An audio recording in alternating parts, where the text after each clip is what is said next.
সীমাবদ্ধতার মধ্যেও নির্বাচনের চ্যালেঞ্জ মোকাবেলায় প্রস্তুত নির্বাচন কমিশন। আর ভোটের সময় ঘনিয়ে আসার সাথে সাথে আইনশৃঙ্খলা পরিস্থিতি আরও উন্নতি হবে বলে আশা প্রধান নির্বাচন কমিশনার এএমএম নাসির উদ্দিনের। সকালে রংপুর আঞ্চলিক নির্বাচন অফিসে জাতীয় সংসদ নির্বাচন নিয়ে মতবিনিময় সভায় তিনি এই আশাবাদ ব্যক্ত করেন। দিনক্ষণ গণে আস্তে আস্তে ইনশাল্লাহ আমার বিশ্বাস অবস্থার আরও উন্নতি হবে। আমরা সবাইকে নিয়ে, আইন শৃঙ্খলা বাহিনী সবাইকে নিয়ে আমরা ইনশাল্লাহ এমন একটা পরিস্থিতি তৈরি করতে চাই যেখানে মানুষ শান্তিপূর্ণভাবে নির্ভয়ে পছন্দের প্রার্থীকে যাতে ভোট দিতে পারে সেই ধরনের একটা পরিস্থিতি আমরা সৃষ্টি করতে চাই। চেয়ারম্যান জিএম কাদের দ্বাদশ সংসদ নির্বাচনে মনোনয়ন ও কমিটি বাণিজ্য করে জাতীয় পার্টিকে ধ্বংস করেছেন। তার স্বেচ্ছাচারিতা ও স্বজনপ্রীতির কারণে দলে পরিবারতন্ত্র চলছে, এমন অভিযোগ করেছেন জাতীয় পার্টির অব্যাহতি পাওয়া নেতারা। সকালে রাজধানীর গুলশানে এক সম্মেলনে তারা বলেন, রাজধানীর মাঠে সারা দেশে আবারও ঘুরে দাঁড়াবে জাতীয় পার্টি, আর বিভাজন থেকে ঐক্যবদ্ধ হতেই এই কাউন্সিল। দলটির বর্তমান চেয়ারম্যান জিএম কাদেরের বিরুদ্ধে আদালতে নিষেধাজ্ঞা জারি থাকায় তাকে বাদ দিয়েই কাউন্সিল করছে দলটিতে অব্যাহতি পাওয়া নেতারা। আমি দাবি নিয়ে বলছি, আপনারা একত্রিত থাকুন। আমরা সারা বাংলাদেশকে জাতীয় পার্টি নেতাগুলিকে সুসংগঠিত করে আবারও জাতীয় পার্টিকে বাংলাদেশে একটি ডিসাইডিং ফ্যাক্টর হিসাবে গড়ে তুলব। আজকে সঠিক সময় এই নেতারা আজকে এখানে দায়িত্ব নিয়েছে এরশাদের ভালোবাসার জন্য, জনগণের ভালোবাসার জন্য। যে পার্টি থেমে যাচ্ছে, পার্টি টুকরো টুকরো হচ্ছে, পার্টির মধ্যে অনৈক্য হচ্ছে এবং যারা মূল দায়িত্বে তারা সেই দায়িত্ব পালন করতে ব্যর্থ হয়েছে। পতিত ফ্যাসিবাদ দেশের নিরাপত্তার জন্য হুমকি, এজন্য ফ্যাসিবাদ বিরোধী ঐক্য ধরে রেখে দেশকে এগিয়ে নিতে হবে বলে মন্তব্য করেছেন বিএনপির স্থায়ী কমিটির সদস্য সালাউদ্দিন আহমেদ।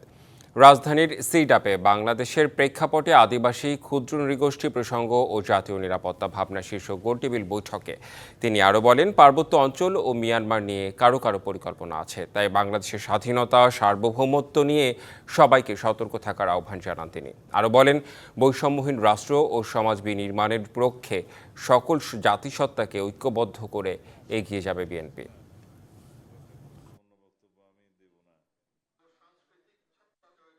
সেই ফ্যাসিস্ট শক্তি বাংলাদেশের জন্য ন্যাশনাল সিকিউরিটি থ্রেট। তারা বাংলাদেশের কোন রাজনৈতিক দল ছিল না, তারা বাংলাদেশে কোনোদিন বাংলাদেশিদের জন্য রাজনীতি করেনি। তাদের গোড়া আর এক জায়গায়, তারা মরিয়া প্রমাণ করিল তাহাদের গোড়া কোন জায়গায়। মিরপুরে শুরু হয়েছে বিসিবির সভা, সেখানে আছেন সহকর্মী মোহাম্মদ নাজিম। সবশেষ খবর জানাতে যুক্ত হচ্ছেন তিনি আমাদের সাথে। নাজিম, বিসিবির সভায় সবশেষ কি খবর সেটা তো জানতেই চাই। আজকে কি বিষয়ে সিদ্ধান্ত আসতে পারে, কোনো ধারণা আছে কিনা? যেটা হচ্ছে যে আপনার এরই মধ্যে কিন্তু বিসিবি সভাটা শুরু হয়ে গেছে এবং পাশাপাশি যে অনলাইনে যুক্ত হওয়ার কথা ছিলেন আমিনুল ইসলাম বুলবুল বিসিবি সভাপতি, এবং তিনি ছাড়াও কিন্তু আরেকজন পরিচালক দেশের বাইরে আছেন ফাহিম সিনহা, তিনিও কিন্তু অনলাইনে যুক্ত হয়েছেন। তবে সবচাইতে গুরুত্বপূর্ণ যে এজেন্ডাটা আসলে মানে এখন যে আলোচনা হচ্ছে সেটা হচ্ছে যে আপনার দুদকের যে তদন্ত রিপোর্ট, সেই তদন্ত রিপোর্টে কিন্তু আপনার সাবেক সভাপতি যে ফারুক আহমেদ, তাকে কিন্তু অব্যাহতি দেওয়া হয়েছে যে একটা অভিযোগে তার বিরুদ্ধে আনা হয়েছিল সেটা থেকে। কিন্তু পাশাপাশি যে 18টি ক্লাব যে তাদের মালিক পক্ষের যে সম্পৃক্ততার কারণ হচ্ছে যে আপনার তৃতীয় বিভাগ যে ক্রিকেটার বাছাই যে প্রক্রিয়া, সেখানে কিন্তু আপনার অস্বচ্ছতা কিন্তু তদন্ত হচ্ছিল এবং দুদক কিন্তু সেই কিছু অভিযোগ পেয়েছে এবং সেটা কিন্তু সত্যতা অনেকটা মিলেছে। তো সেই বিষয়টা নিয়ে কিন্তু আজকে একটা পরিচালকদের মধ্যে একটা মানে আলোচনা হবে এবং পাশাপাশি বিসিবি সভাপতি কিন্তু সেই বিষয়ে অবগত আছেন। পরবর্তীতে সেটা নিয়ে কিন্তু একটা আনুষ্ঠানিক বিবৃতি দেওয়ার কথাও রয়েছে, কারণ আপনার এই জায়গা থেকে আসলে বিসিবির যে পদক্ষেপ কি হবে কিংবা তাদের স্ট্যান্ড কি হবে সেটা নিয়ে কিন্তু আলোচনা জানা যাবে।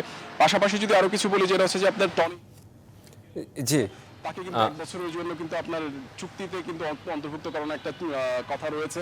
পাশাপাশি গাবরিয়েল ডি সিলভা, তাকে কিন্তু আসলে সেই স্থান থেকে সরিয়ে দেওয়ার একটা কথাও আছে। তো এইসব বিষয় নিয়ে কিন্তু আপনার গুরুত্বপূর্ণ বেশ কিছু আলোচনা হচ্ছে এবং সেটা নিয়ে আলোচনার পরে সিদ্ধান্ত জানানো হবে। জি নিশ্চয়ই, এসব বিষয়ে আরও পরবর্তীতে বিস্তারিত আপনার কাছ থেকে জানতে পারবো। ধন্যবাদ আপনাকে। 3 ম্যাচের ওডিআই সিরিজের প্রথম ম্যাচে স্বাগতিক ওয়েস্ট ইন্ডিজকে 5 উইকেটে হারালো পাকিস্তান। এই জয়ে ওয়ানডে সিরিজে 1-0 এগিয়ে গেল ম্যান ইন গ্রিনরা। এদিন ম্যাচের শুরুতে ব্যাট করে সফরকারীদের 280 রানের টার্গেট দেয় উইন্ডিজ। এভিন লুইস করেন সর্বোচ্চ 60 রান। পাকিস্তানের হয়ে 4 উইকেট তুলে নেন শাহিন আফ্রিদি। জবাবের শুরুতেই হোঁচট খায় পাকিস্তান। ওপেনিংয়ে ব্যাট করতে নামা সাইন আইয়ুব ও সাইনম 2 অঙ্কের কোটা ছোঁয়ার আগেই সাজঘরে ফেরেন। দ্বিতীয় উইকেটে নামা বাবর আজম করেন 64 বলে 47 রান, মোহাম্মদ রিজওয়ান করেন 53। তবে হাসান নেওয়াজের দুর্দান্ত পারফরমেন্সে জয় নিশ্চিত করে পাকিস্তান। নিজের ওয়ানডে অভিষেকে খেলেন 54 বলে 63 রানের innings. before Pakistan lost another wicket.